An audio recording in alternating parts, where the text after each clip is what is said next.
Oh, wow. Good evening, everyone. This is just for our network. Uh, it's just it's Merry Christmas Day. Okay, but in Nigeria is I call it Black Christmas. I will call it the Black Christmas. It's so pathetic and painful that people are celebrating, but Nigeria is in a state of war. I'll use that word like ethnic cleansing, especially in Plateau State, Taraba State, Southern Kaduna, all those areas, like ethnic cleansing, ethnic cleansing. I don't know the words to use. This is a sorry state, man. It's just a sorry state, and it's pathetic, so pathetic. It's really painful. Uh, man, personally to me right now, I don't know the words to use. Many people were killed, many people died, and time of celebration. Christmas Eve was make a black Christmas Eve. Black Christmas Eve. What a state, what a country are we living in? A black Christmas is just, it's pathetic, man. It's really pathetic. It's painful to see Nigeria people suffering like this. It's heartbreaking, you know. It's just heartbreaking. People are celebrating Christmas. Why people are mourning? Killings everywhere. What kind of country are we living in? Where the security, where are they? How come? This has been happening for years over and over again. When will this thing stop? It's heartbreaking. It's painful, really. I at times I just sit down now. I'm just wondering, those people. I saw gory videos, man, videos that one cannot really just really think, just really fathom what is really happening. Nigeria, Plateau State, man, it's a pity. It's painful, really. It's painful and it's pathetic, man. It's pathetic what is happening in Nigeria. It's pathetic. Where are the security? Where are they? What are they doing? What are they doing? What are they doing? Hey God. Feelings as if it's just they're clean. Not even cows is even animals is even painful. Wasting clean animals, wasting them is even painful. These are human lives, precious lives, families. Not even properties now. Forget about properties. What these people that are doing, and all these terrorists, what is their motive? What do they want? What do they want? Oh man, I don't know. And people are just living as if nothing is happening, as if nothing is happening. Come on, guys, this is pathetic. This is pathetic, man. This is painful. This is painful. Man, I don't. I'm short of words, really. Seriously, I'm short of words right now. I'm just thinking, how did we get here? How did we get here? How did we get here? How? How did we get here? The painful situation, man. It's just a painful situation. And no one, the people, they're not even care. They don't even care. Killings and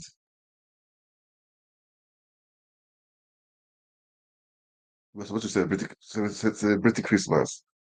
Now families are mourning. Well, what do I say, man? it's just a pity, man. It's painful and a pity. It's just a pity that what is happening in Plateau State. The killings is not supposed to be. The people, what do they want? What do they want? That's the big question. The people that are killing, what do they want? What would be their gain? What would be their gain? Killing human beings, as if they're killing fowls, killing chickens. Ah, man, this is supposed to be time of celebration, but this is just not fair. This is evil. This is damn evil. Anyway, you know, I think each state or each community should just set up their own security stuff, man. You cannot be, don't be key, just like, don't listen to the government again. For me, each state should set up their own security stuff. Families, buy your own security stuff and secure your family, secure your loved ones. Each community, secure community. Each state, secure your state. You cannot allow people to just invade your community and start killing, and you guys just allowed it. Secure yourself, family, secure your family. Secure your family, secure yourself. We don't need to wait for government again. There is no need. There is just no need. These things have been happening over and over. People will go there and and pay condolence visits, and that is all. Not nobody will brought a book. That is all. So why? So everybody should just, I mean, defend yourself, defend your family, defend your community, defend your local government, defend your state. For me. Don't wait for government again. Don't wait for police or security stuff. Don't wait for them. There's no point. There's no point. There's just no point, man. This is nonsense. This is nonsense. This is nonsense. Why should you be waiting for government to come protect you when they cannot do anything?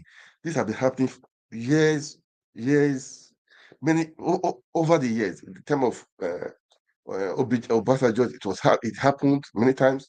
The time of good luck, it happened many times. And then the time of Buhari, oh God, it was a fit day. Killings everywhere, everywhere. Taraba State, well, Plateau State, or Kaduna State, with as they are just legalized. And now again, it's happening again too. Man, Nigerians wake up, oh. Wake up, man. Set up your security stuff, man. States, local governments, set it up.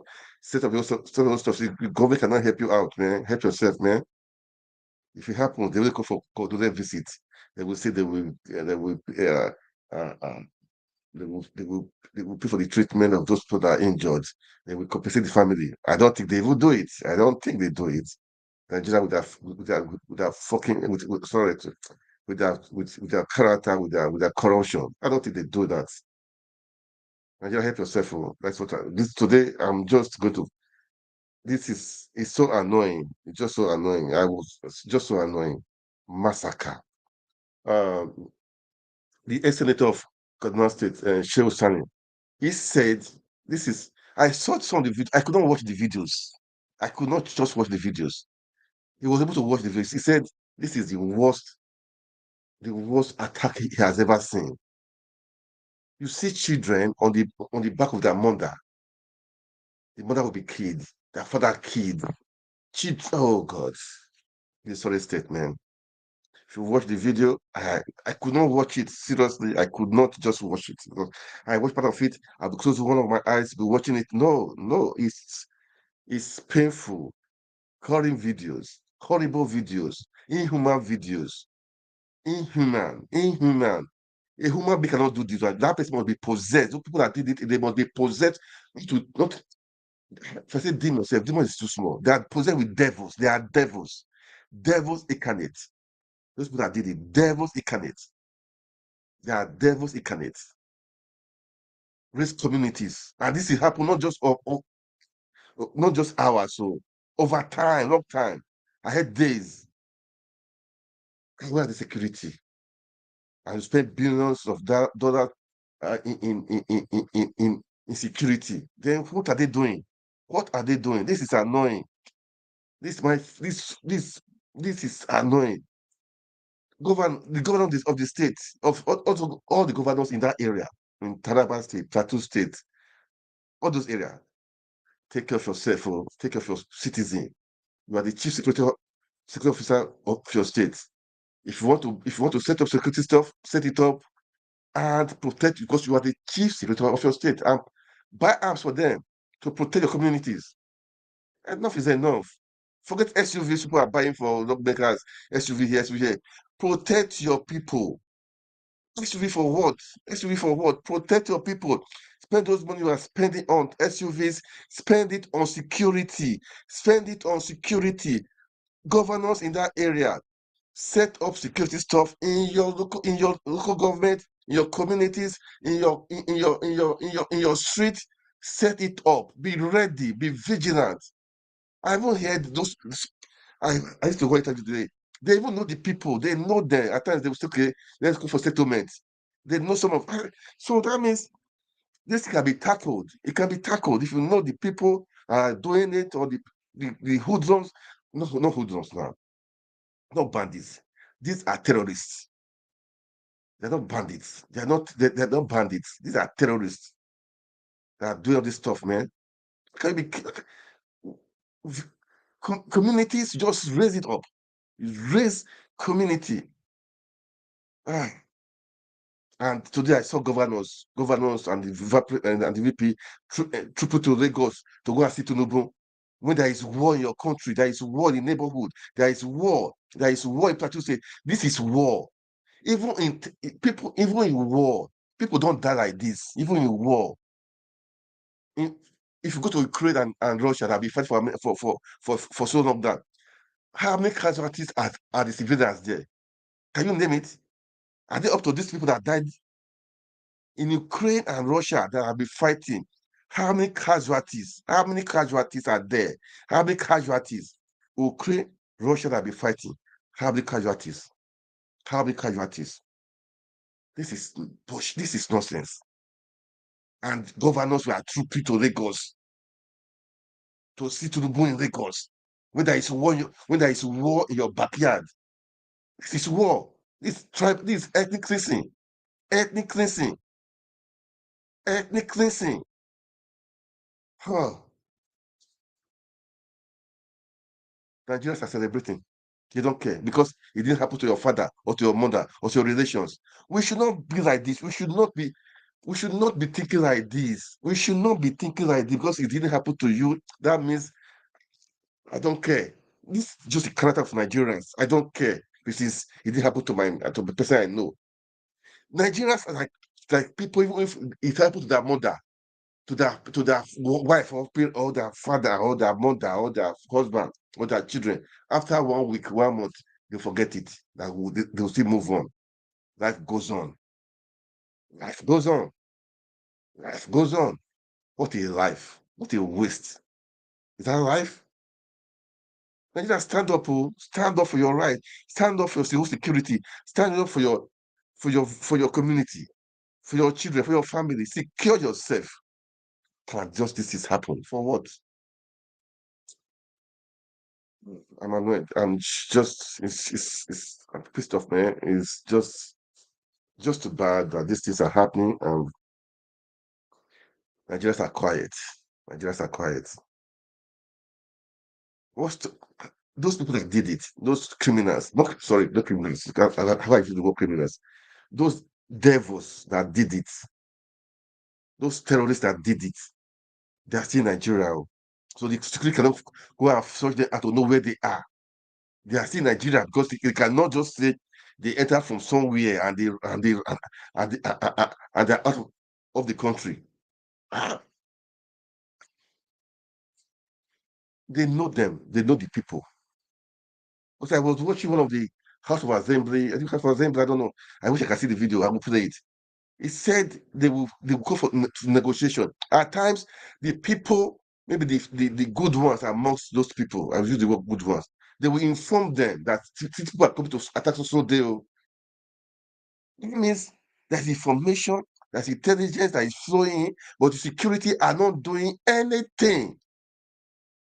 They're not doing anything. That means people are being sponsored by some top people.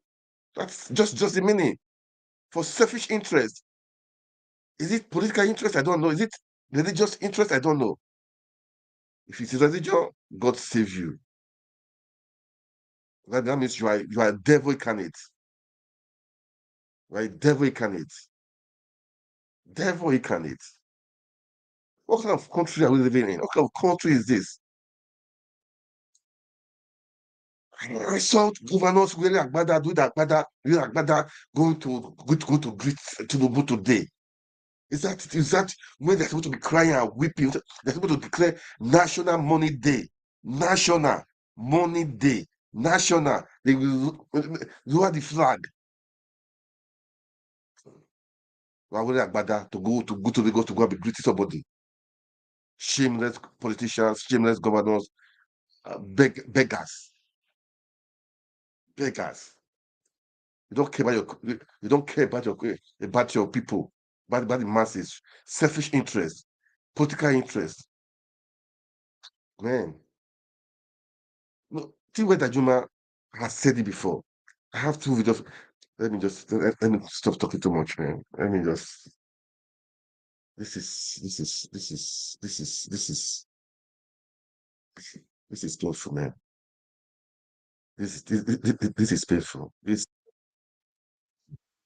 It's painful. It's painful. It's I paining me, man. warned that the armed forces are either not capable or unwilling to protect us, and that we must defend ourselves. Yeah. Yes.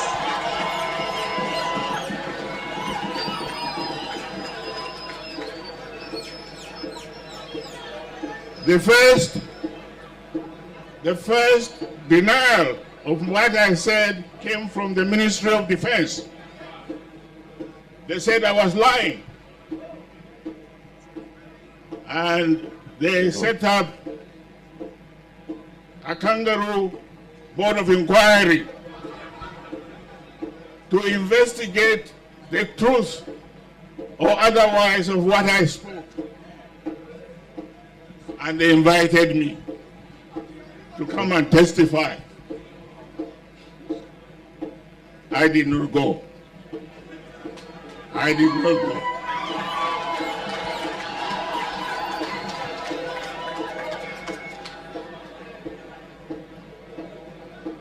They wrote that report which said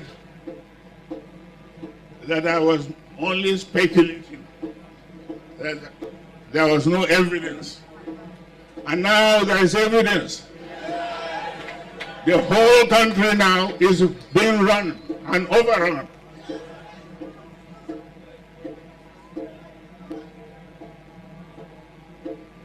And one very clear thing that is happening is that these foreign invaders, they are not even Muslims. A lot of the casualties inflicted on the land are on Muslims. They are destroying even mosques, but they were allowed to come into the country by our government.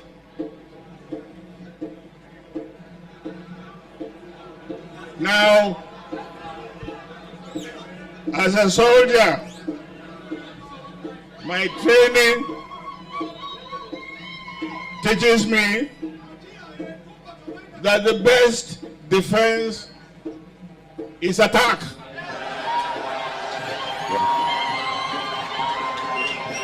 Push them out.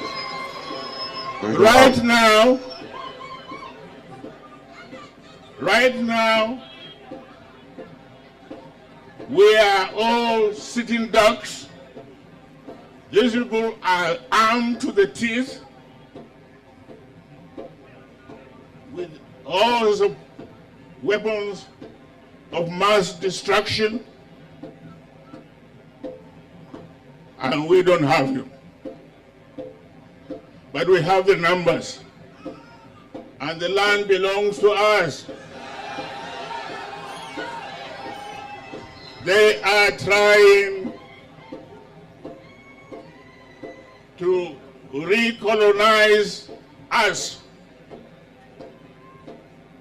and take over our land. Can I allow you to defend yourselves?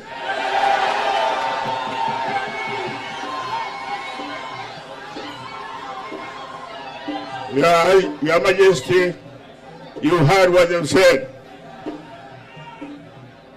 You must then unite our people.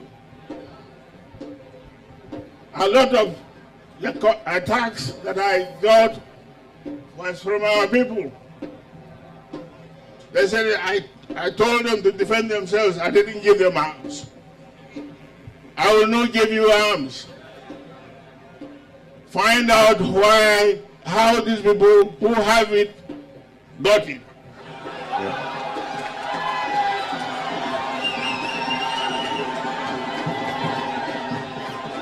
Use the same means, use the same means to defend you, to defend yourselves.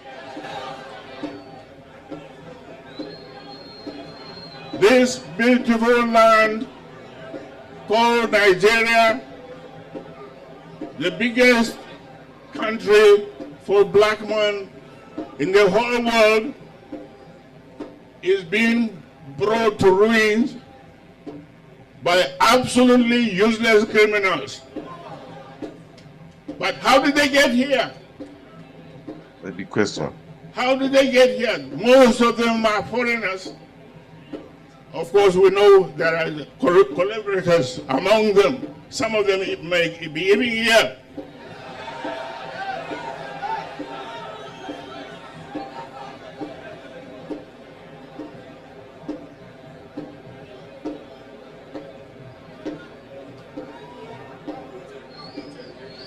So my prayer is that God Almighty that has given us this land will give us the courage to face up to our enemy and locate where he is and root him out, drive him out of the country. This we must do. Otherwise, Nigeria is finished. Thank you. Yeah, guys, did that, man. Nigeria, wake up, oh. forget, forget, wake up. Fight the battle by yourself, oh. Fight is a war. Fight it by yourself. Wake up. Fight it by yourself. Fight it by yourself. Fight it by yourself. That is what I have to say. Oh. Fight it by yourself. Because if you start waiting for the government, over the years now, there have been killings upon killings, killing upon killings. They come there, they pay they just say they will do this, do that, do that, do that, and that is all. Talk, but no action. The boy is in your hands, guys. The boy is in your hands, guys. Wake up. Wake up. Enough is enough of these killings. You guys know where they are, where they live. I even heard some people, the of them are in some schools. And you, what are the security? They have the info. They know where these people, they know where they are hanging out. They know. Even the Nigeria. Oh no, no, no. Where this government do something, man. That's what I will say. Because if you are talking of having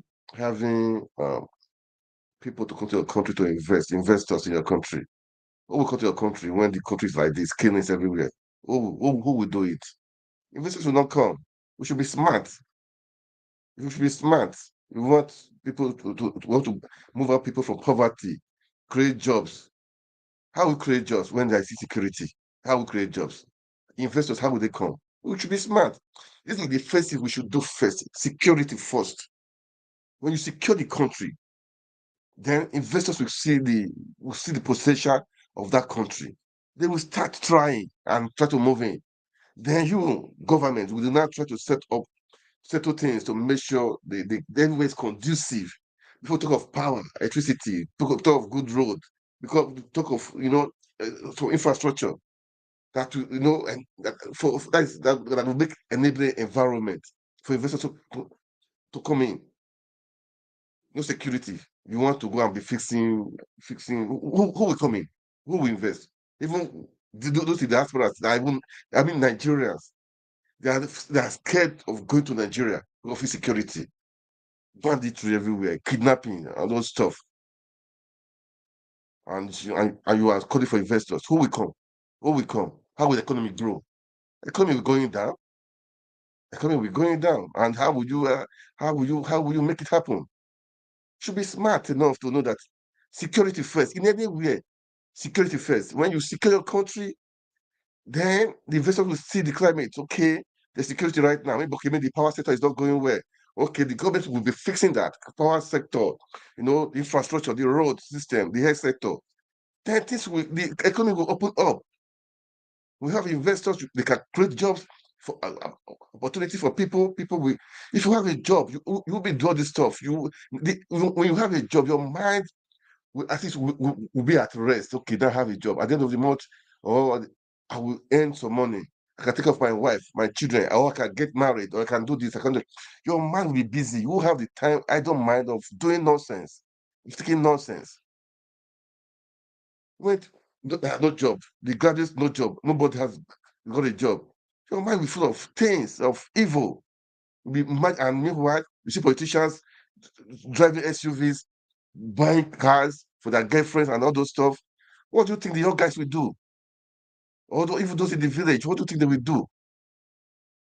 What do you think they will do? Come on, guys. We should be smart. We should be smart. The government should be smart to know what the first things first is security. First things first is security. If your country is not secured, forget it. No investor will come there. All the investors in Nigeria, they are all leaving the country. They've been leaving for some time ago anyway. They've been leaving. The few we had, they're still leaving because of some left because of insecurity, some left because of, uh, because of the system, because of the economy, no power, nothing. So you think you can go outside the country, waste our taxpayers' money, you think you want to woo investors to the country. Even Nigerians are scared of going to Nigeria. Let alone to invest there. To go and visit, not even to invest now. I have some people, they go to Nigeria, they invested money, but they are regretting. One told me that he had about 2, 3 hotels, but the money he spent in buying diesel every day is more that he cannot cope. People try to go to Nigeria in small something in fashion, this, that. Before you know it, they spend money on diesel and so many things. There's no gain, no profit. You manage to go to Nigeria, have about $1 million to invest, you go there, and then after 1 year, 2 years, you are look for to borrow. Who would not, then these are Nigerians, so then how will investors, foreigners come and invest? You must be joking, you must be dreaming, you must be joking, man. You must be a big joker. First things first, man, security first. All these things you guys are doing, the nation is not secured, and you think people will come there and do and invest? Come on. Well, this is painful, man. This is just painful for those guys that got. It's just painful. It's a pity, and it's painful. Absolutely painful, painful. Because not to celebrating, but you can imagine now, families they are mourning. Anyway, let's just. I want to arise with analysis. I will find the video of that honorable guy. I know they had interview with the governor, with other people. And the governor, I saw one video yesterday, he did. Try to welcome Wycliffe Giant, that musician, to Plateau State. Man, I don't get it. Nigeria politicians are jokers. Politicians are really jokers. They don't care about people. I don't even think they even feel it right now because of what I don't think they feel it because if they feel it, this is a war. This is war. This is ethnic cleansing.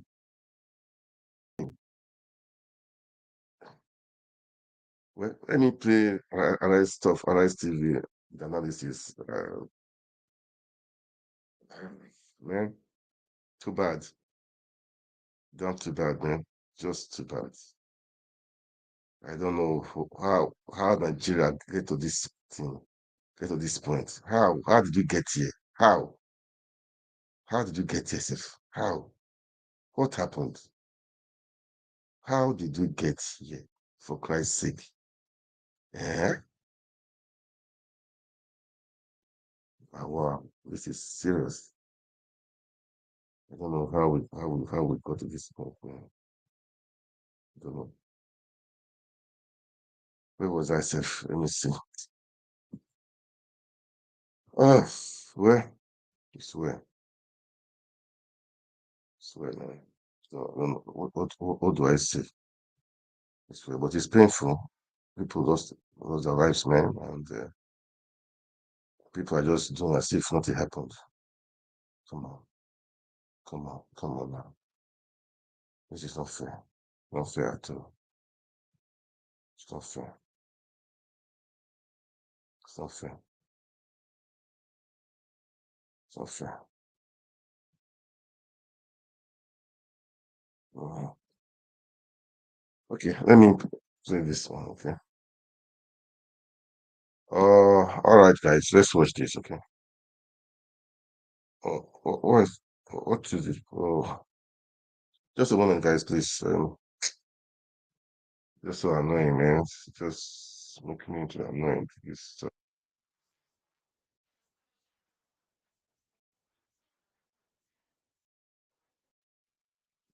is this is this is heartbreaking. This is heartbreaking. This is heartbreaking. Oh God.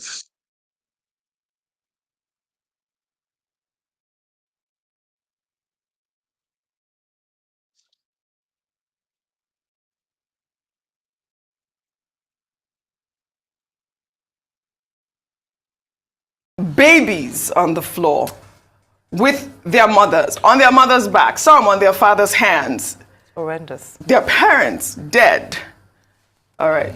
Well, let's begin what's trending by taking reactions to the tragic incident that occurred in Plateau State. It was Black Christmas for many, as no fewer than 100 persons were killed by terrorists in fresh attacks on several communities in Bokos and Baki local government areas of the state. The tragic incident unfolded on Saturday, extending into Christmas Eve. Casting a shadow over the festive season, the terrorists burnt down houses in no fewer than 20 different communities, sparing no one, including babies, as the casualty count continues to rise, with security forces, local vigilantes, and hunters recovering more bodies. The Plateau State Governor, Khaled Mutfwang, expressed dismay, describing the attack as unprovoked. He further appealed to those perpetrating the attacks to stop, as they have nothing to gain.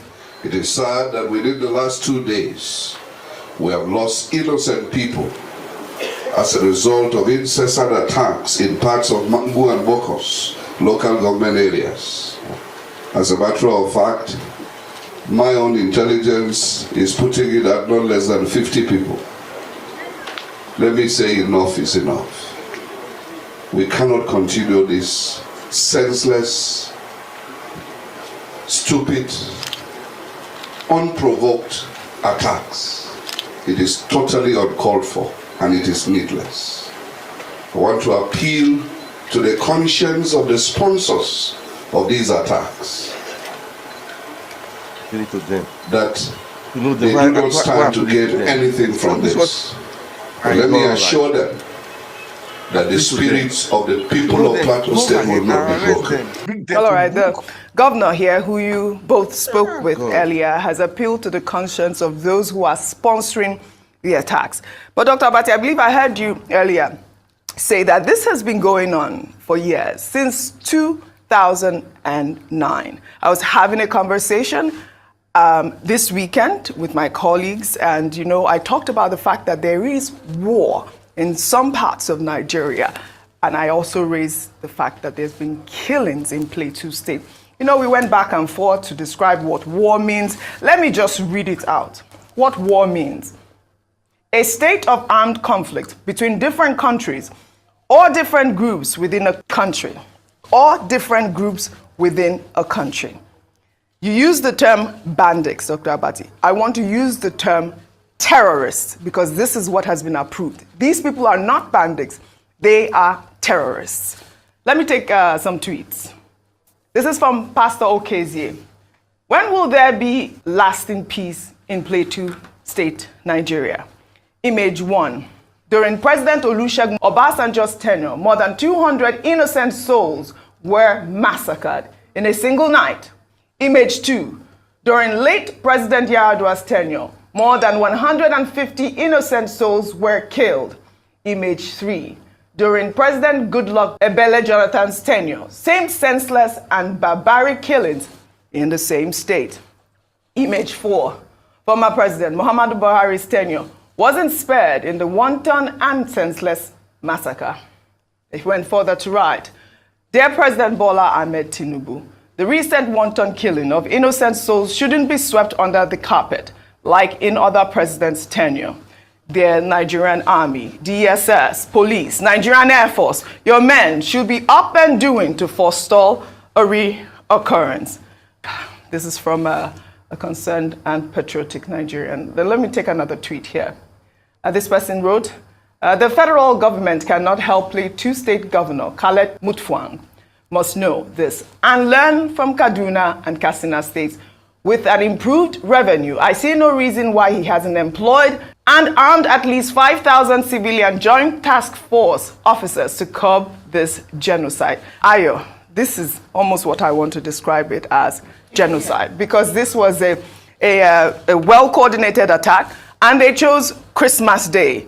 What is Christmas? What does Christmas mean to you? They are sending a clear signal. This, for me, again, I will say, I will reiterate, there is war in Plateau State. Yeah. I mean, absolutely, you've said it, Oji, in terms of it can be seen as a cleansing or a killing of a particular group of people, which would then make it genocide. When we had the governor speak earlier, I'd asked him a number of questions because this is not the first time, and I'm glad that Pastor Okezie detailed over the years. Yes. In an earlier interview, the governor had actually said that if there was political will, then the situation in Plateau State would be contained. He actually said a lack of political will to deal with insecurity in Plateau State is what has caused it to continue. How can a state be plagued for years, across over about 23 years, over the years, and we're saying that are we saying that Plateau State, it is impossible to bring peace to Plateau State? He also mentioned the fact that one of the reasons this has continued to thrive is that there are no arrests. So the perpetrators, we just condemn the killings, we release a presidential statement. However, in defense of President Tinubu, let me give him the benefit of the doubt, because he's just come into power. The others had spent 8 years in office and not been able to control the situation in Plateau State. He has said as part of his 8-point agenda that he was going to deal decisively with the issue of insecurity. Unfortunately, in Jigawa State, there were also issues beyond Plateau State. But Plateau State has been a hotbed of farmer-herder clashes, ethno-religious clashes. So there has to be a solution to this. Also, I cannot absolve the governor, even though I'd said earlier on that, well, because security is the federal government's responsibility. However, when it comes to non-kinetic response, that's where the governor comes in. And then, like the Pastor Okezie had mentioned, we can borrow from the likes of, not just, even in Benue State, where the governor sees that my people are dying, I have to take responsibility. I cannot just come and be offering condolences and commiserations as the first citizen of the state. So what am I doing to engage the citizens themselves? Because people in Plateau State must be tired of these killings. So I do believe that, as we mentioned, beyond the civilian joint task forces, engaging young people in Plateau State, engaging the community for intelligence in Plateau State, to be able to mitigate such attacks, it was huge. I mean, it took on more than one day, and it was targeted, like you mentioned. Yes. Really sad to all those who have been affected by this, and I pray that this will be the last of what we'll see in Plateau State. Absolutely. Well said, Ayo. I mean, Dr. Bati, you did ask, what were they doing? Over how many hours? 2 days, this thing was going on and on. Houses were razed. It is impossible that these people keep, I mean, What happened there? They dropped the ball here. They dropped the ball here. And if we're not screaming, Dr. Abati, nobody will. Yeah. This has to stop. Well, the key point to be made is that, look, under our laws, the key responsibility of government is to ensure the security and the welfare of the people. Chapter 2, Section 14.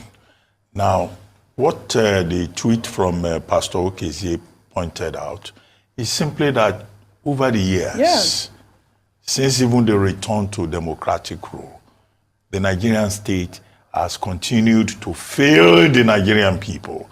If you cannot secure them, either in the central part of Nigeria, either in Plateau State or in southern Kaduna or in the southern part of the country or in the northeastern corridor of the country, it means that the state is failing the people.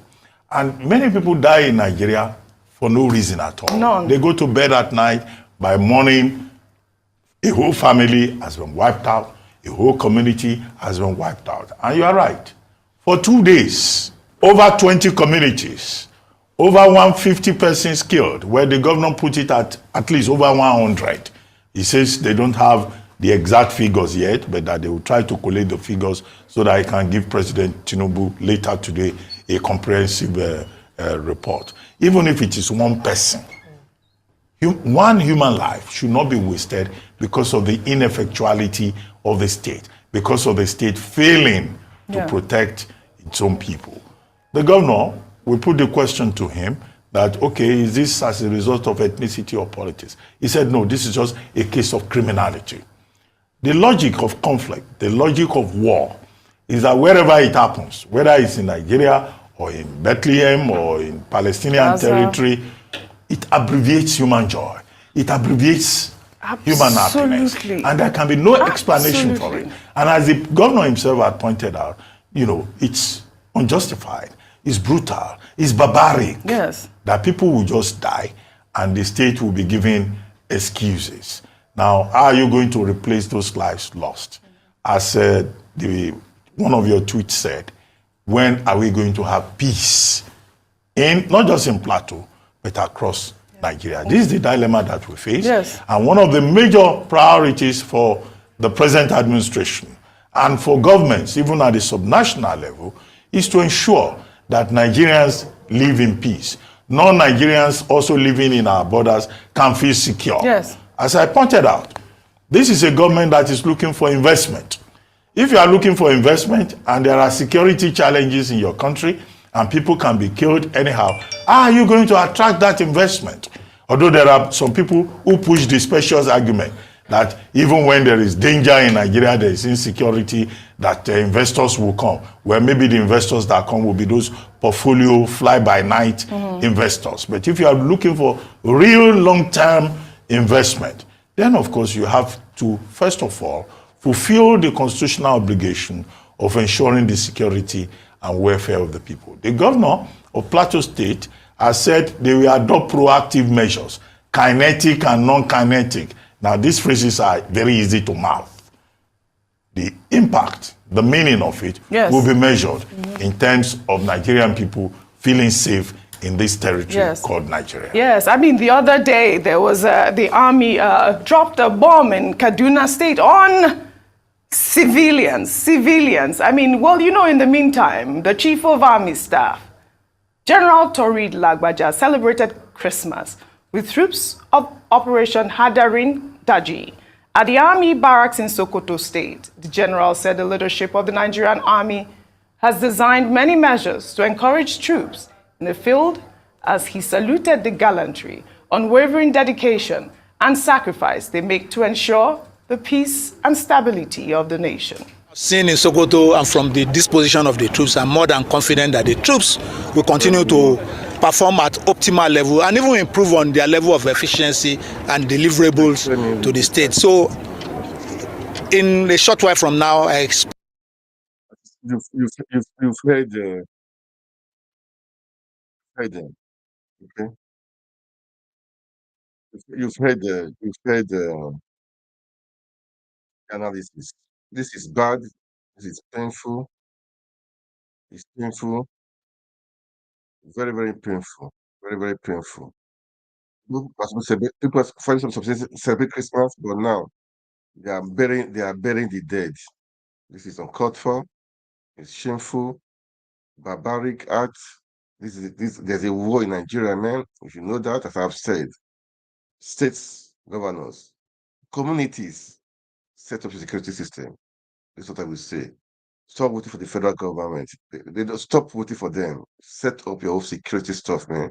And protect your family, protect your community, protect your land, protect your people, protect your ancestry inheritance. Protect it. Because over the years, many years now, killings upon killings, promises upon promises, but nothing is being done. Nothing has been done. I don't think something. Well, I don't want to say not will be done, but let's hope something will be done. Okay, let's hope. Let's hope. Let's hope. But don't wait. Don't wait. Don't wait. I even heard the Plateau State governor. He said he will still go ahead with the concert he's having with Wycliffe Jane. I don't understand concert. We thought it concert, man. I know it's been planned, money has been spent. I know, but man, there's a war in your state, a big war in your state, a big war in your state. This is war, man. This ethnic cleansing. You guys better wake up. You guys wake up. You guys wake up. Let me the interview with the governor with he did with Arise TV. Let's play it. Let's play it because this is annoying. Let me play again. Danjuma part of it. Danjuma. He warned. He has said it. Everybody wake up everybody wake up to your own responsibility. Don't wait for government. Have your security system. Defend yourself. Danjuma has said it. He said it many times. He has said it. Let me see. Let me play it again. I played it before. I will still play it again. Hmm. Hmm.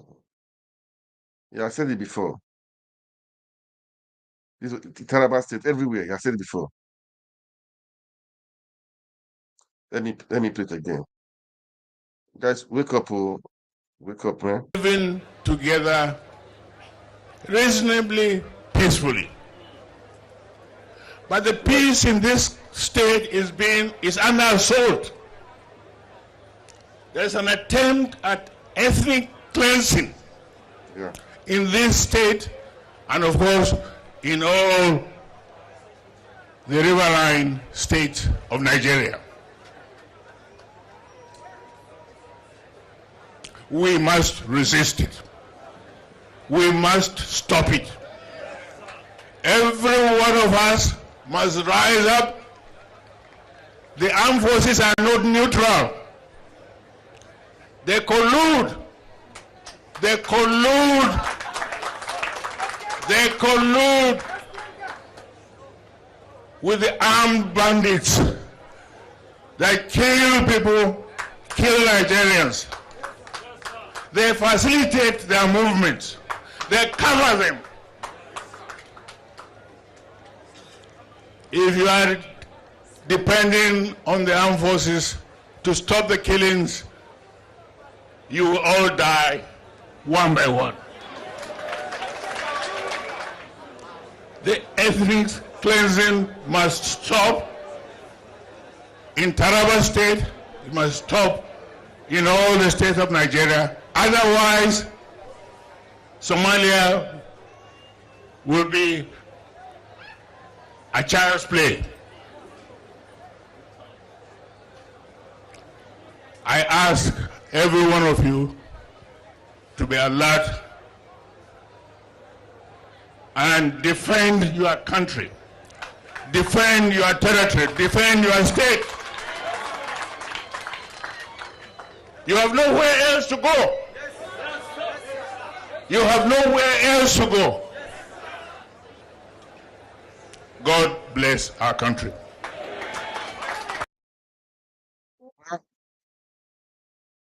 It's correct. Defend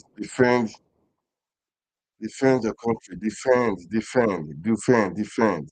He has said it. He has said it. He has been saying it. I'm playing that for everybody to know. Defend yourself. For Defend yourself, defend your nation, defend your community, defend it, defend it. Don't say you are not told. You have said it, you have said it, you said over and over again. Don't wait for nobody, man. Not for nobody. Don't wait for nobody. They'll come and give you promises. And we're like, okay, want to wait for promises? Go ahead and wait. Go ahead and wait. Go ahead and wait. Ah, well, what do we say? We're going to say. Let's listen to the governor. What you get to say.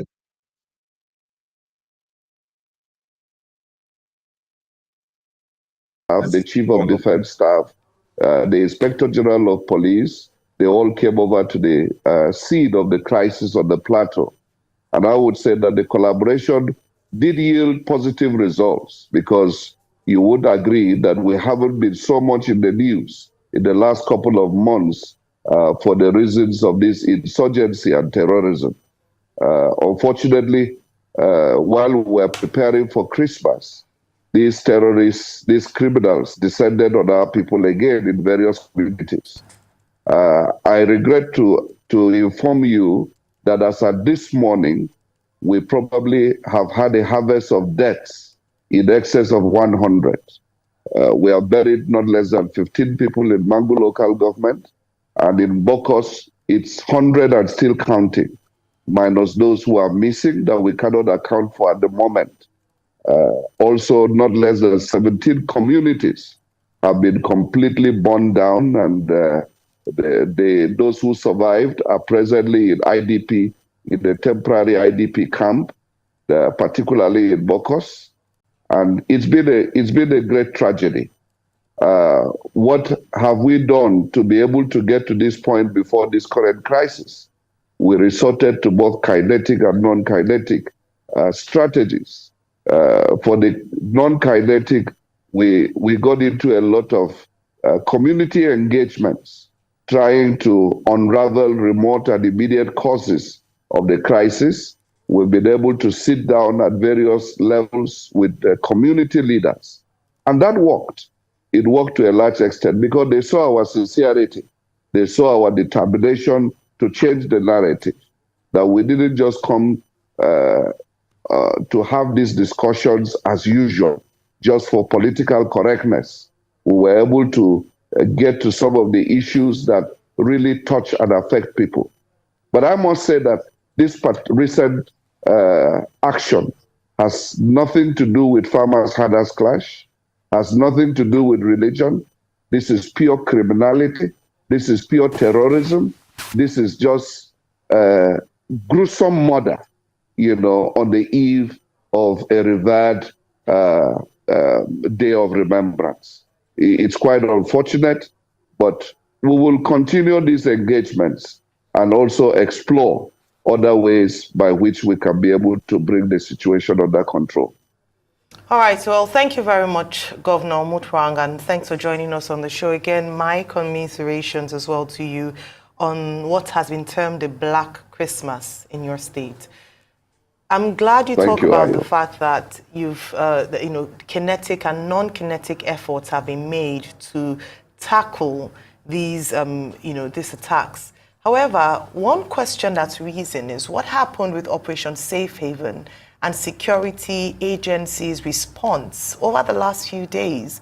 One would have expected that when the attacks started on the 23rd, it would have been arrested or at least curtailed before it spilled over into the next day, and it would have prevented such a number of losses of lives. What could be the explanation from the security agencies, from your point of view, with regards to this seeming lapse? I think while there may be seeming lapse, I think the way these particular attacks were coordinated was meant to really be on a monumental scale.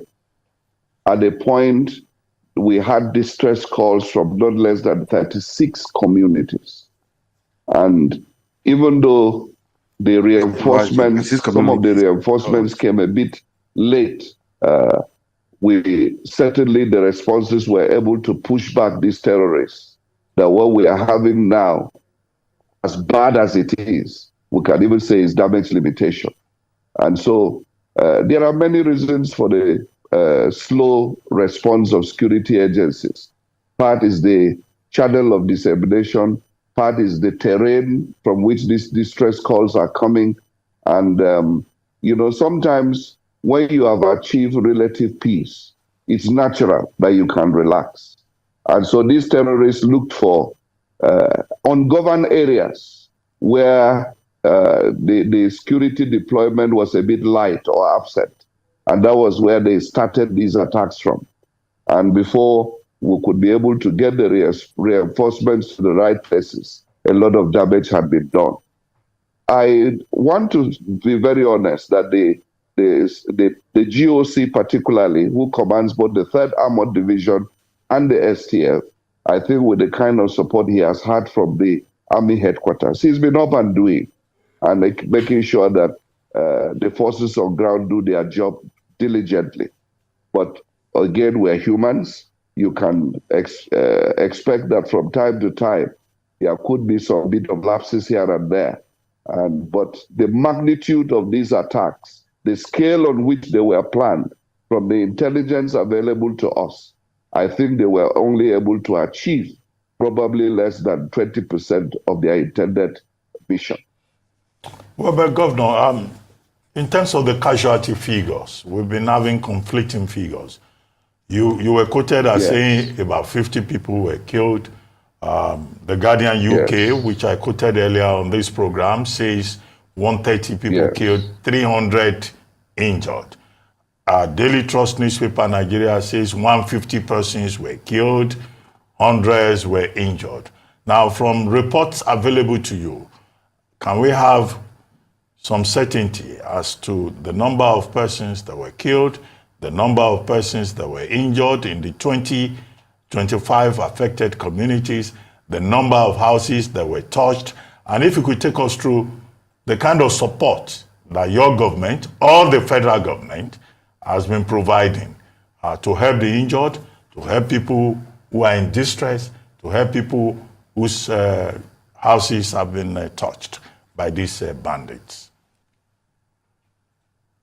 Thank you, Dr. Abati. At the moment, it's difficult to give you exact figures because the attacks were on until probably 10 p.m. last night. And so we are just trying to take statistics now. Quite a number of people are missing. So it will be better we wait and give you accurate figures probably much later in the day. But what I can tell you for sure, the figure of 50 I gave was yesterday when I was addressing a function of the Nigerian Army. But as at this morning, I can confidently tell you that not less than 100 people have been killed in Bokos local government alone. At least 15 people have been buried in Mangu local government as a day before yesterday. In Barkiladi, we are still taking stock. And so at the moment, it's difficult to give you exact figures. But what I can promise you and promise Nigerians, that we will be able to give you accurate figures when we have taken full stock. There will be nothing to hide. We'll be able to tell you exactly what has happened. And in terms of what are we doing to be able to give some succor to these victims. Already we have started. Quite a number of people are in hospital, including soldiers that have been wounded. We are taking responsibility to ensure that they do not lack any medical assistance. At the moment, our highest concentration of displaced people is in Bokos, and we have opened a temporary IDP camp where we are providing the succor we can provide in the immediate. But we must be able to do more than that. We will hope that in a couple of days, we will be able to assess some of the villages that have less impact. Whether with more security presence, we can persuade the people to go back, and then so that we can concentrate on the really affected people. For us, we have activated all our emergency management apparatus, and we have also been contacted by NEPA.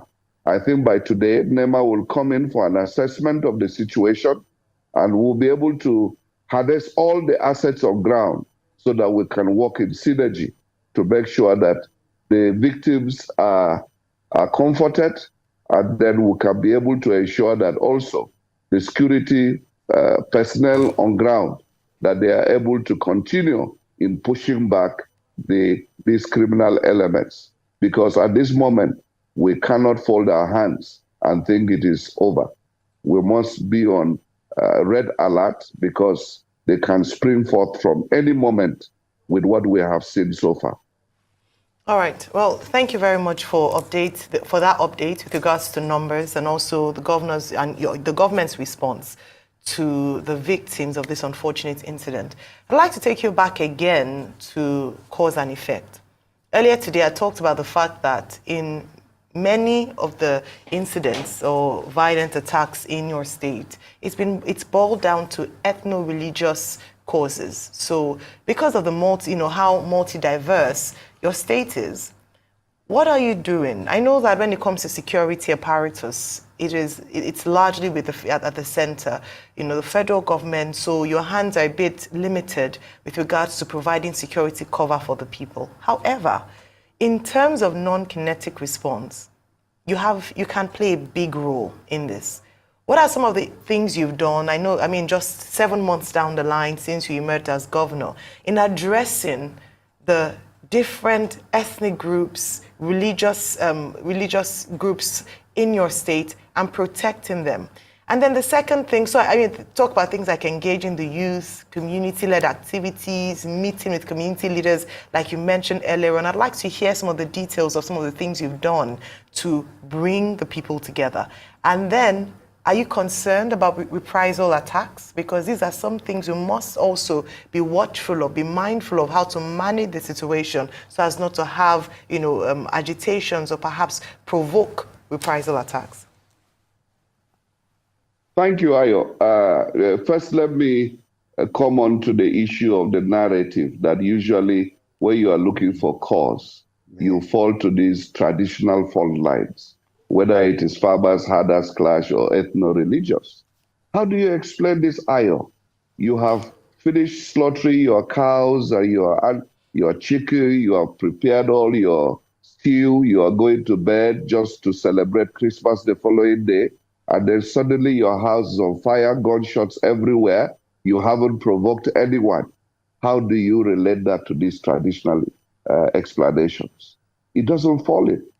And this is the narrative that we must be able to deal with, that there are criminal elements who are terrorists. They needed to be branded as terrorists so that we can confront this elephant in the room. If we continue to fall onto these traditional explanations, we'll continue to beg the question. Now, but having said that, I can tell you that since I came on board, I have enjoyed tremendous support from both religious divides, tremendous support, and it can be verified because we have engaged them, we have been able to break fault lines, we've been able to ensure that we give people succor and comfort. In terms of deploying development, we have been able to allay people's fears about any bias on our part. I am a Christian, but I've told people consistently, my Christianity does not teach me to discriminate against people of other faiths. And therefore, in terms of the developmental efforts we have begun, we have deployed SEM even to Muslim communities, and they appreciate it. A few appointments we have made to carry people along, and they also appreciate it. So we have had these constructive engagements across the dividing lines. I have been to the Central Mosque several times in the course of my campaigns. And one of the significant things, throughout the last 8 years, the Muslims were never allowed to use the stadium for their Eid al-Maulud. We opened up the stadium for them free of charge. They were so happy. And I can tell you, just last week, Wednesday, the Muslim community on the plateau gathered in the Central Mosque to pray for me concerning some of the travels I'm going through. So we've been able to break fault lines. And we are continuing with this engagement so that we conscientize people on the need to live together. None of us can chase the other person away. Therefore, we must be able to come together and see that we have a collective destiny. This is the message we have preached, and we are continuing to preach. At every forum, we have continued to sound out this message, that if you are a lover of Plateau, you are my brother, you are my sister, irrespective of your faith, irrespective of your gender, irrespective of your ethnicity. And we have continued to work to give everybody a sense of belonging. And that's why we've been able to achieve some relative peace. But this caught us on the blind side. We thought we were going to celebrate the Christmas peacefully without knowing it. At a point, the military told me they had distress calls from 36 different points at the same time. This can be quite monumental to handle logistics-wise. And that could be part of the explanation for the lethargy in response. Well, Governor, since this tragedy occurred, have you been able to reach out to President Tinubu, and what level of support are you getting from him or the federal government? Briefly, as we begin to wrap up now. Thank you, Dr. Abati. Yes, I should be getting to the president later today because we needed to get our facts right so that we can be able to give him a very informed position. And I'm confident. I told you NEMA is responding. The Army headquarters has responded. The IG has also responded. They are sending in more reinforcements. But I'll be briefing the president more adequately in the course of the day. Thank you very much, Governor. Thank you for joining us. Wow. Man, this is a pity. This is too bad. It's not a good news, okay? It's not a good news. It's not a good news at all. But what are you going to do, man? What are you going to do? But it's a pity. Just a pity. Just a pity. Just a pity. It's painful. It's a shame for Nigeria to experience this. The security has been despite what all the money they've been voting for them for years. That whole plateau, Benue State, Kaduna, has always been hotspot, which is not good. Which is not good. Anyway, what do we say? What do we say, man? It's a pity. Just a pity, man. Just a pity. Those that's rest in peace. Rest in peace. These are families and so many things. This is not good, man. Not good. But all the same, pray that to rest in peace, man. Okay. Well, anyway, uh,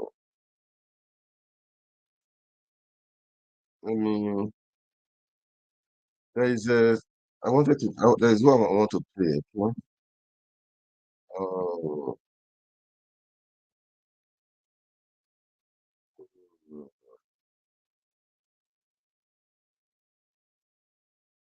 well, there was one. One of the lawmakers. There was one video for one interview rather. I should use that word interview, not it's interview, okay? Let me see if I will see it. Because the guy said they know the people. It's something like that. They know the people and God. And I don't just get it why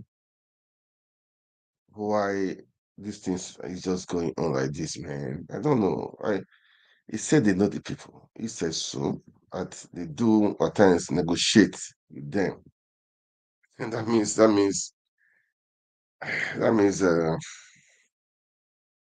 well, if I don't say it's no problem, Jerry, there's no big deal, but this is painful and a shame. It's a big shame. It's a big shame, man. It's just a big shame. This is not good at all. At all. This is not good at all. This is too bad. Man, this is damn too bad. Okay. Anyway, I'm sure we'll see it anyway. If I see it, I play it. But before I go today, I'm just going to talk. I will still talk about it to Fubara and Wike with what's happened there. The people from the just side of of River State, they are telling Wike that what is saying that that is a lie, because Fubara is saying that after all, the peace deal is not bad after all. So for me, I've said Fubara, Wike, that's not my business. What concerns me is the people. River State is not Fubara, it's not Wike. Who win, who win, who lose. It's the two of them. They've been they both rigged the election. They both rigged the election. So it's not a matter of I don't really care. That is not really the issue. I mean, I don't really care about them. Okay. I don't really care about them. I don't really care about them. Okay. But it's the people I care about. They said no price is too big for peace. Which price? Like he knows they all have both of them have secrets. Both Tinubu, I mean, we care him, so I don't really care. I don't. That is not. Let them fight. Who win? Win. Who want to lose? That is only the issue. Just this plateau state of a thing is so disappointing, man. So disappointing. But anyway, oh man, I wanted to play this guy. I know I saw it. I know I saw it somewhere, but it's okay if I don't see it. No problem. Okay. Let's go back to Fubara and Wiki. Let's watch. Let's play part of it, okay? And let's play part of it. Let's some time. Let's spend some time with them. Let's play it. All right, guys. Let's watch Fubara and Wiki. After that, I think terms we'll call it a therein day. and have come to the conclusion that the peace path is not as bad as it might be portrayed by those genuinely opposed to it. It is certainly not a death sentence. It affords some way towards a lasting peace and stability in our dear states. Accordingly, I reaffirm my acceptance of the Presidential Peace Proclamation and my commitment to implementing both the spirit and the letter of the declaration in such a way and manner that will restore political stability to our dear state without compromising the collective interests of our people and our cherished and shared democratic value. Already, both parties have demonstrated some goodwill in the implementation process with the withdrawal of the purported impeachment notice This is too long. on Let their me part forward it. and the release of hitherto withheld allowances of the members Yes. of the Let me state's to House of forward it. Assembly I don't want all by this the noise. government. I have said before, there is no price too No problem. much to pay for peace. Thank you.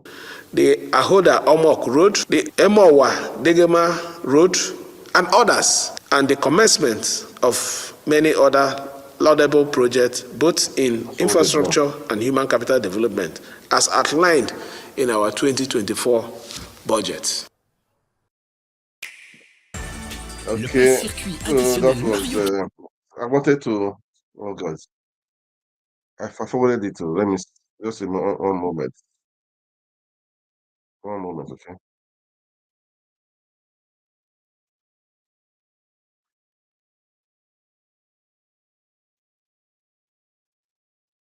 One moment, guys.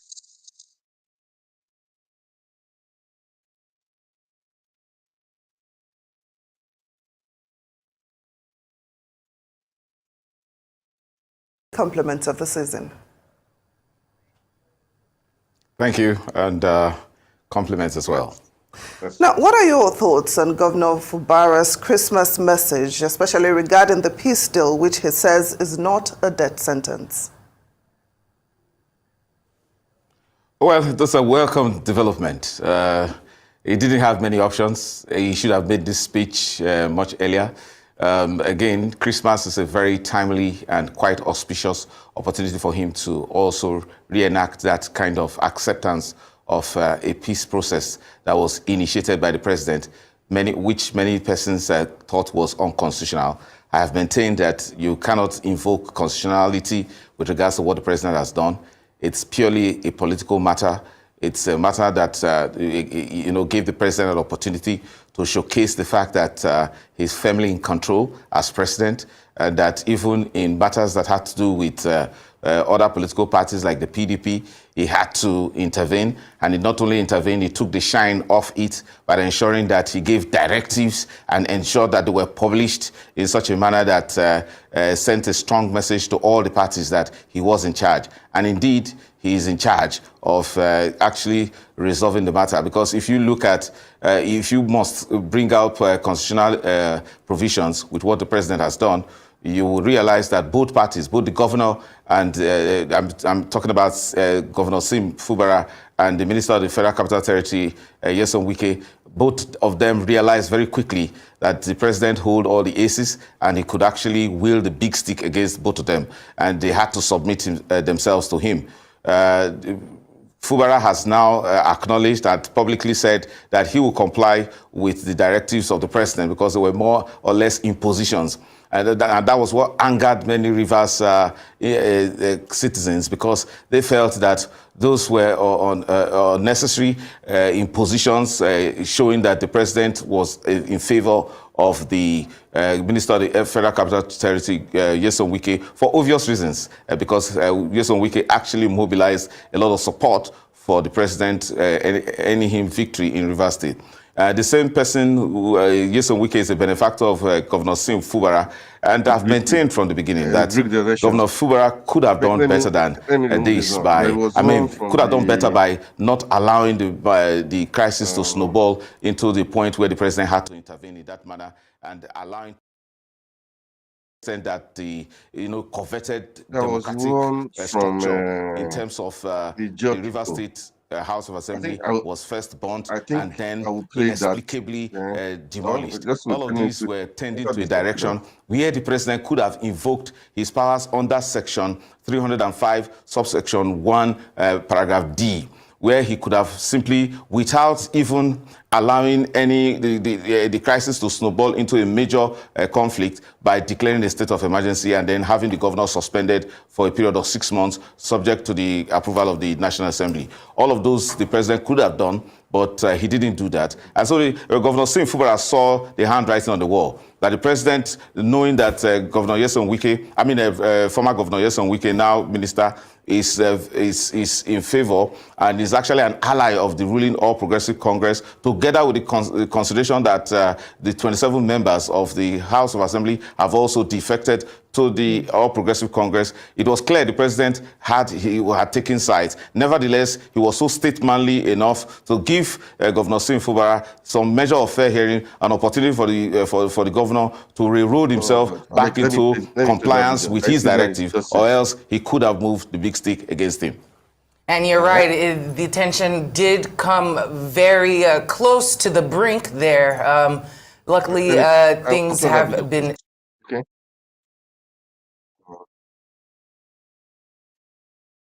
I need to run that video, please. I don't this politics stuff. Okay.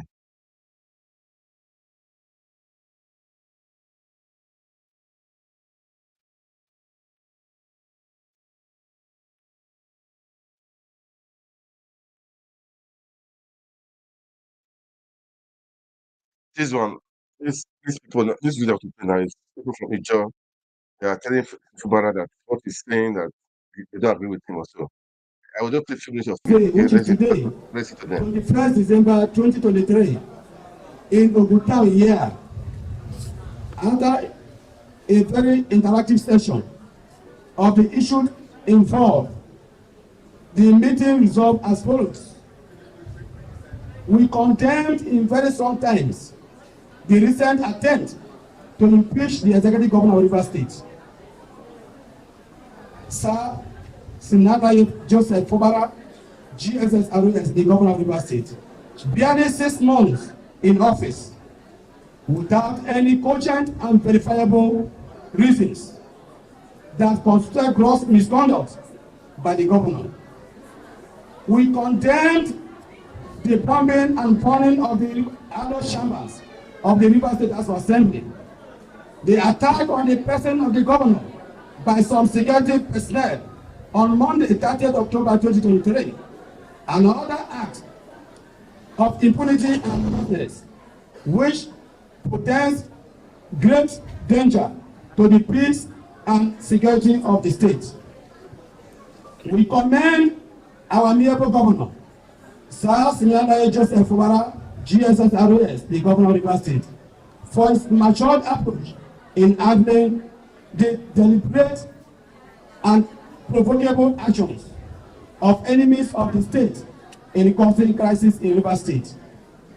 We commend the governor for his prompt action in the renovation of the entire assembly complex.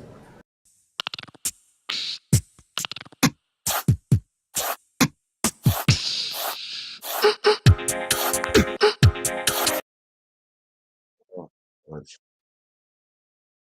Just a moment, please. Let me see. Okay. Oh, wow.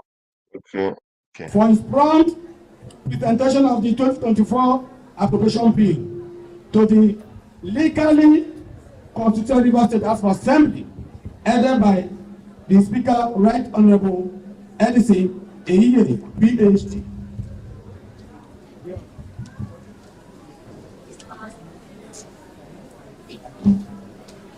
We commend the Speaker, Right Honorable Edison Eyiye, PhD, and the members of Rivers State House of Assembly for their subsequent deliberations and prompt passage of the bill.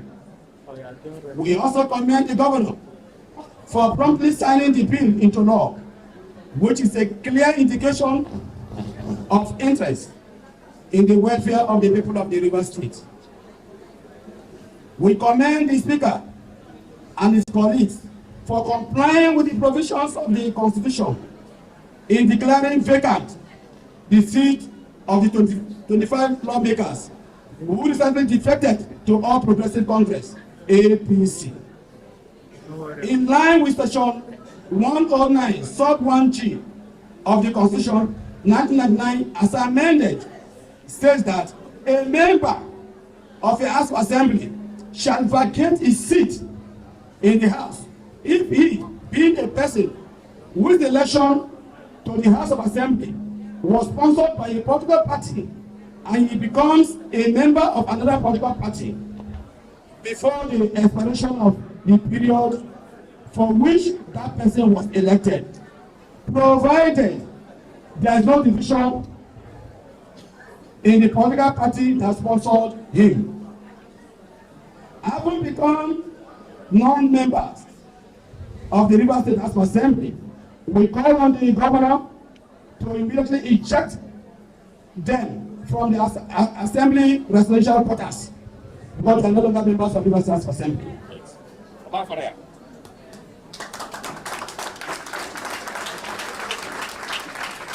We condemn in strong terms the judicial rascality of the Federal High Court, Abuja, presided over by Justice Donatus Ogoro, who gave a ruling on Monday, 18 December 2023, on an ex parte application secretly filed by 25 pro-Wike former lawmakers wanting to stop the declaration of their seat vacant on an action which has already been taking place since 13 December 2023.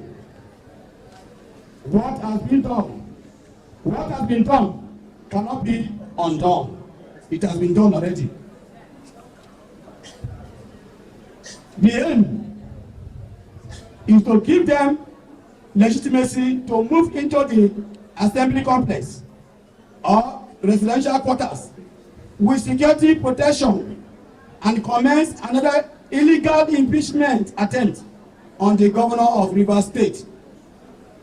We also condemned in very strong terms the purported directives of Mr. President for the resolution of the political impasse in Rivers State. To say the least, the directives are not only one-sided, but also repugnant to natural justice, equity, and fairness. As all the 8 points raised in the purported directives are all issues of constitution and the law, and have all been addressed in the competent court of law. Therefore, we urge everybody not to take the so-called directives seriously, as they do not have the face of law, but mere witches of one man, Chief Yusuf Wike. We call on all well-meaning citizens of Rivers State to rise up, be vigilant, salvage the soul of Rivers State by resisting the tyranny of one man, Rivers State, and never a conquered people. We also appeal to all the security agencies to be neutral in the discharge of their duties in order not to worsen the already tense security situation in the state. Now, on behalf of the entire Okpolo local government area, we hereby pass a vote of confidence on our amiable governor,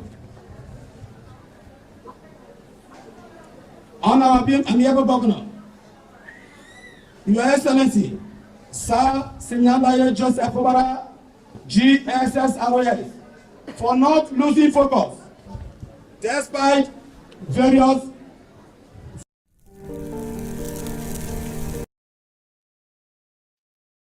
Let me leave for those people alone. This Fubara Wiki, let them fight their fights, let them do their do, okay? The meeting today was Plateau State, the massacre Plateau State. I was immediately today. I've said my own. I placed some analysis, um, Rise TV, and guys, the security, the governor of the state should take it seriously, man. It should not wait for federal government to seriously. It should not wait for federal government. It should not wait for federal government because when you wait for federal government, sorry, man, that is the truth. Sorry for that. If you wait for federal government on your own, on your own. Let me continue with the plateau crisis, okay? I will still continue with plateau crisis. It's because it's painful and it's bad. It's just it's just painful, really. It's just painful. It's painful, okay? It's very, very painful. Very, very painful. Let me go back to that the analysis, all right? After that, maybe I'll come back I call it a day. But please, as you watch, kindly like, kindly share, and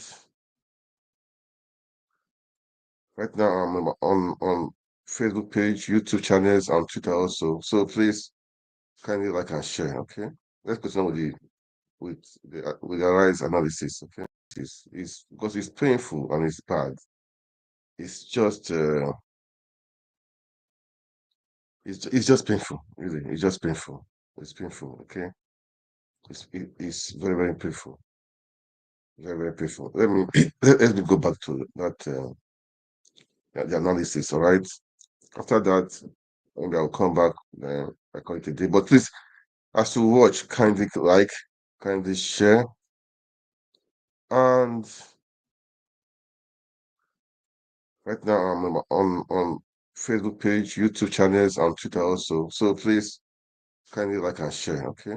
Let's continue with the arise analysis, okay? All right, let's watch. Let's watch. State on civilians. I mean, well, in the meantime, the Chief of Army Staff, General Torid Lagbaja, celebrated Christmas with troops of Operation Hadarin Daji at the Army Barracks in Sokoto State. The general said the leadership of the Nigerian Army has designed many measures to encourage troops in the field as he saluted. Without any let or hindrance, without any harassment from criminal. Church Zaria in Kaduna State on Monday. The Islamic group described it as a move to strengthen religious harmony and unity between religious groups. The leader of the Shiite group, Professor Isa Hassan Michel Garu, said the group acknowledged Christmas as a day for festivities, friendliness, and unity, adding that joining Christians faithfuls as they mark Christmas was meant to renew hope for unity among Muslims, Christians, and other religions. Congratulations to this group. I mean, they have been apparently visiting, churches during Christmas. They've been doing this for a while, but this is what we need to see. Yes. The other day we talked about the Kaduna State governor. So he's led by example. Visiting, and attending the Christmas carol. It's nice to see that type of interaction. And these are little solutions that can really help dissolve this type of war. These groups coming together, to join hands. And also, I believe the Kaduna State governor had empowered about 7,000 vigilantes. If you recall, that other Twitter user said the Plateau State governor should also do that, because these are the people that know, they have the intelligence, they know what's going on. These vigilante groups can also help.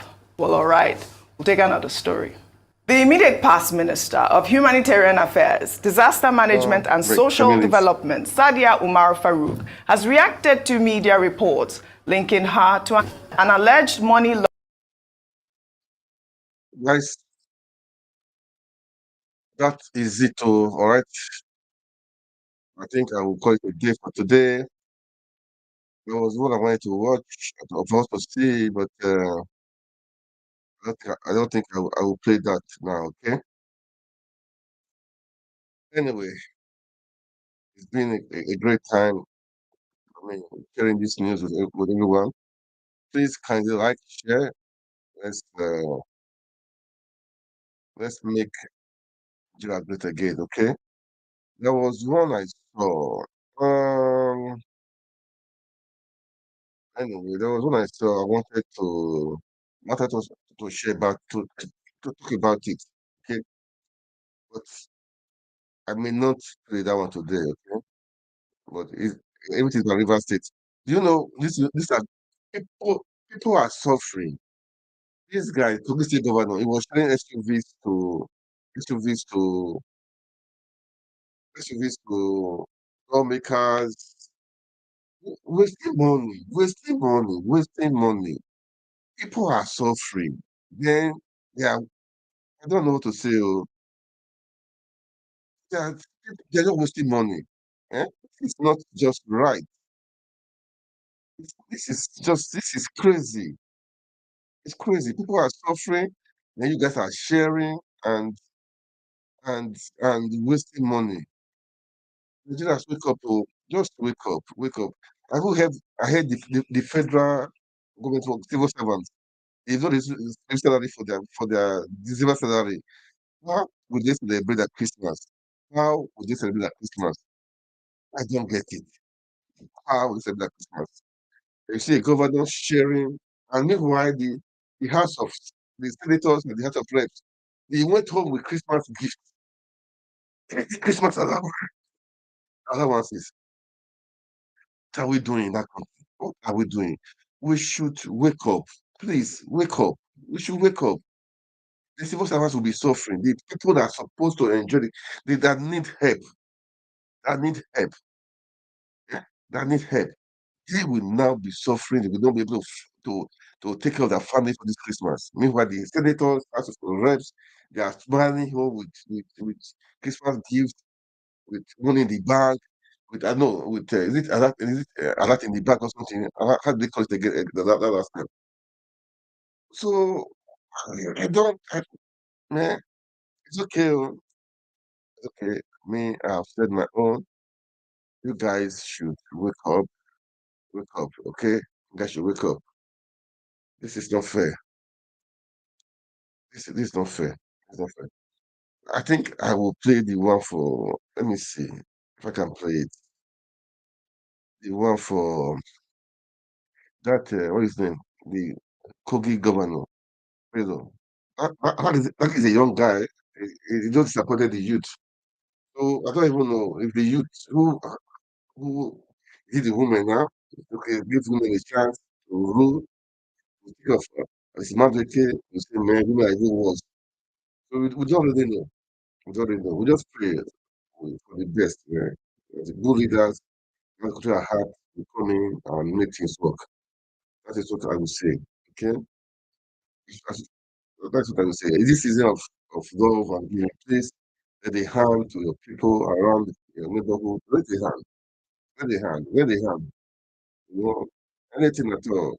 Share water with your neighbor. Share rice with your neighbor. Share garlic with your neighbor. Share. It's a time of sharing. It's a time of loving. It's a time of caring. It's a time of friendship. It's a time of creating the relationships between communities and families, resolving issues, making things work. You know, that's how it is. So we should not. We should. We should make things work. Okay, we can make things work. All right. We can make things work. So that's it. That's it. Yeah, that's it. That's it. Okay. So let me show the the Yaya Bello stuff. Yaya Bello. Okay. And maybe after that, I'll call it a day. Okay. But this is the spirit. This is the time of giving, the time of sharing, the time of loving, the time to make this happen. Merry Christmas to everyone, despite what happened in Plateau State. All obedience, non-obedience, all those in diaspora, we should keep on the faith. We are entering a new year, and what is our plan? What do we need to do? How can we change things? How can we move forward?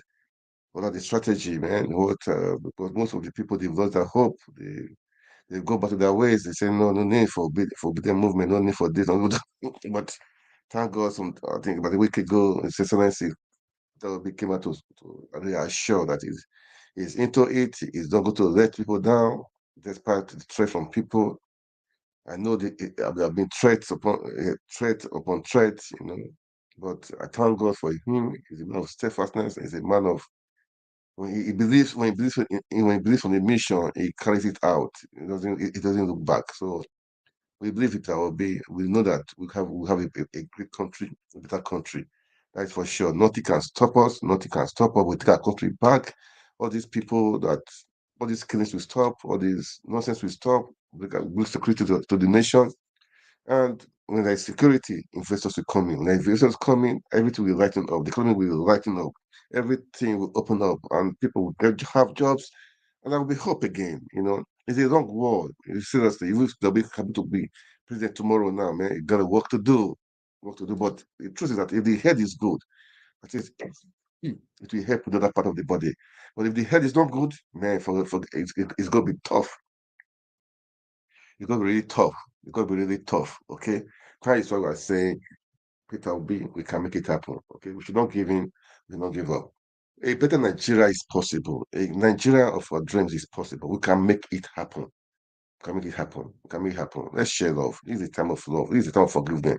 The time to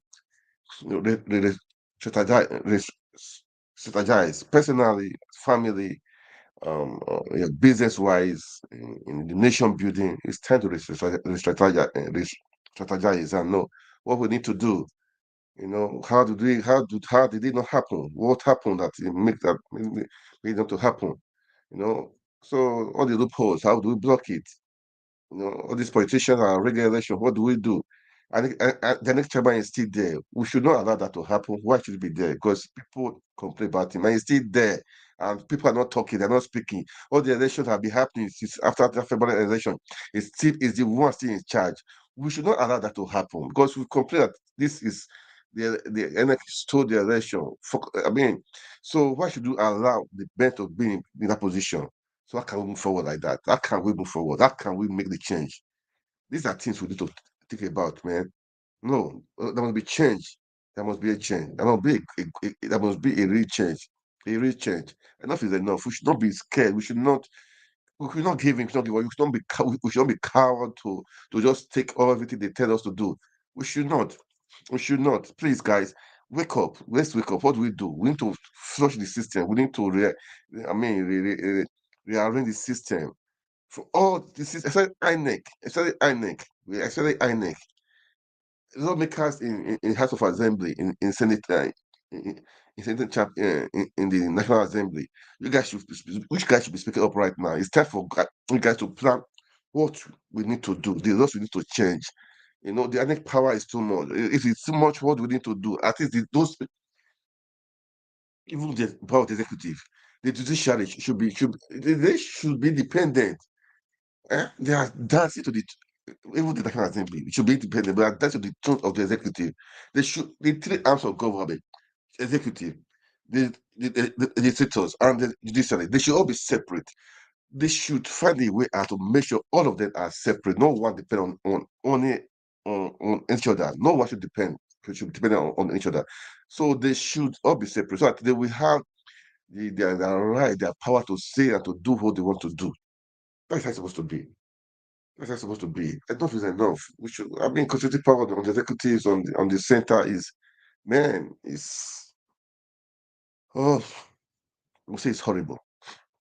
It's horrible. So it's time for us really to strategize. Because if you see this annex to do the next election, I'm sorry, oh, I'm sorry, I'm sorry, I'm sorry. So it will be obedience.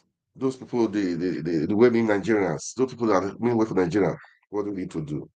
It's time to they should we should um, have a conference on the obedience, what do you need to do regarding plans for next year. Because definitely we need to make sure and make the hierarchy, the heads are changed.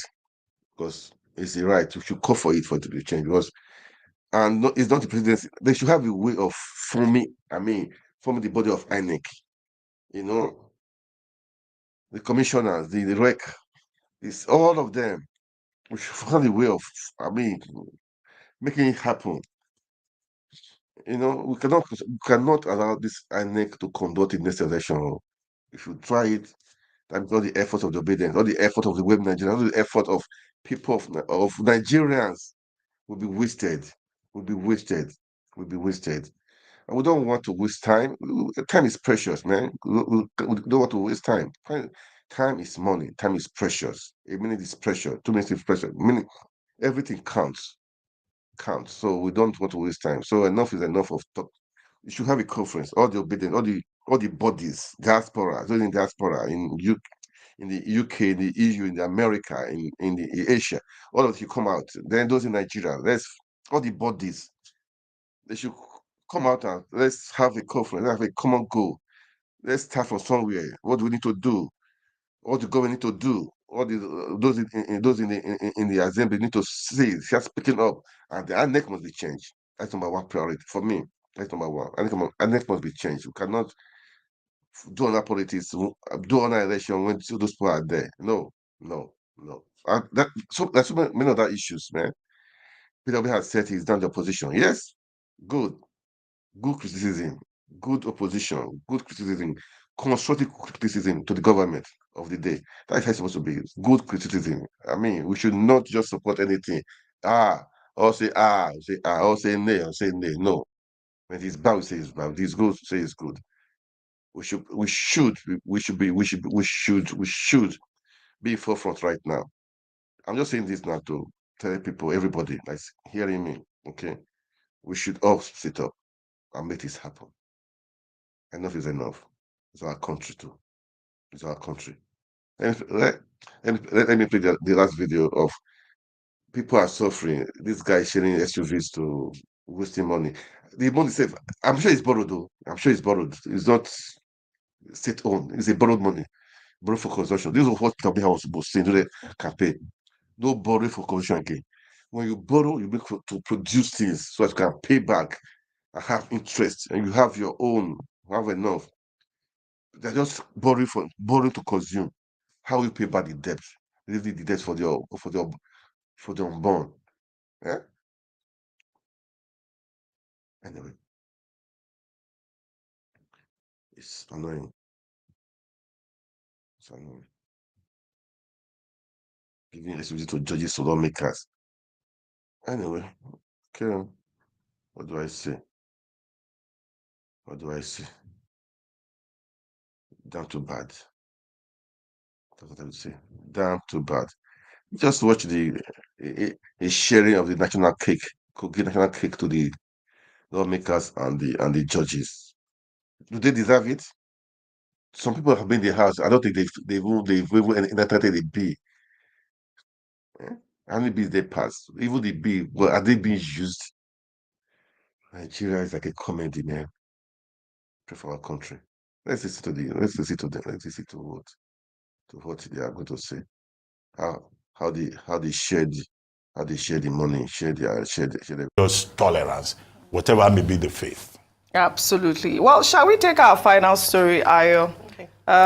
This is in Kogi State, the spirit of giving, right? The governor of Kogi State, Yaya Bello, over the weekend presented 40 SUVs and Hilux vans to lawmakers and judges at a ceremony in Lokoja, the state's capital. The governor also presented 25 ambulances to all local government areas of the state and some tertiary institutions, as well as firefighting vans to the state's fire service. Well, during the ceremony, the governor thanked his party members for their support and assured the people of Kogi State that his administration will continue to offer the necessary intervention that would improve the well-being of the people. We are sponsored by a political party, the All Progressives Congress. And even those political parties that did not, the opposition party even work for APC, not so. For the wonderful job you guys have done. And it is because party sponsored us and we are here. So we are going to hand over to the party and the speaker so that they will appropriately give it to the deserving assembly member. Thank you very much. Congratulations. The governor that keeps giving, but Ayo, he came under fire on social media because people are asking. Just 30 seconds quickly. on this, Yes. and that is the fact that I do think, and that when it comes to giving of gifts, especially to judges and lawmakers, yes, the executive should actually desist from doing this, because we've seen how that has played out in the past. Look at the River State situation, for instance. Judges, in the instance, should also reject gifts. There are certain gifts that should be rejected because sometimes it compromises certain things. Absolutely, absolutely. Well said, Ayo. Well, Dr. Abati, I'd like to thank you both. I hope you guys go home in good spirits after this show, and hope that the federal government will do their part, will continue to do their part. I'd like to thank you both. Your great analysis, as always, on what's. Yes, man. That is it for today. That's it for today, man. I think I'm doing my part as by talking. I'm trying to share my own view too. Okay, share my own view too. Yeah, you guys too. Share your own view. Okay. That is it. Share your own view too, because it's just too bad of what is happening right now, man. And imagine sharing cars to judges. What's got to do with executives and judiciary? They should have their own budget. They should work. They should work. Not. That means they will be. If I give you a gift, that means if I tell you to do anything, you definitely have to do something, man. That's how it is, man. So how are you independent?